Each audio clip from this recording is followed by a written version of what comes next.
আমরা দেখেছি ক্ষমতাসীন যারা রয়েছে তারা তাদের সন্তানদেরকে বিদেশে রেখে নিরাপদ ভবিষ্যৎ নিশ্চিত করে, আর মধ্যবিত্ত সন্তানরা যাদের বাবা মায়েরা কলকারখানায় কাজ করে, যাদের বাবারা রেমিটেন্স যোদ্ধা, যাদের বাবারা কষ্ট করে তাদের সন্তানদেরকে বিশ্ববিদ্যালয়ে পাঠায়, তাদের সন্তানদেরকে ক্ষমতালোভী রাজনীতিবিদরা তাদের সন্তানদেরকে ব্যবহার করে তাদের ক্যারিয়ারে ঝুঁকিতে ফেলে তাদের গদি বা পাটাতন শক্ত করার জন্য নিজের সন্তানের ভবিষ্যৎকে বিদেশে রেখে নিরাপদে রাখে, আর পরের সন্তানের ভবিষ্যৎকে নিয়ে ছিনিমিনি খেলে। মাননীয় স্পিকার, আমরা এই সংস্কৃতির পরিবর্তন চাই।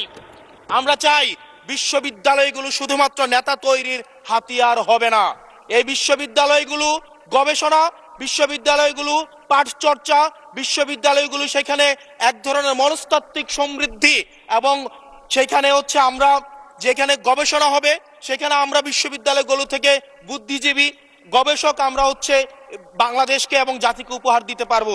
কিন্তু অত্যন্ত দুঃখজনক বিষয়, আজকে বিশ্ববিদ্যালয়গুলো শুধুমাত্র নেতা উৎপাদন করার এক ধরনের বিশেষ সার্কেলে পরিণত হয়েছে। মাননীয়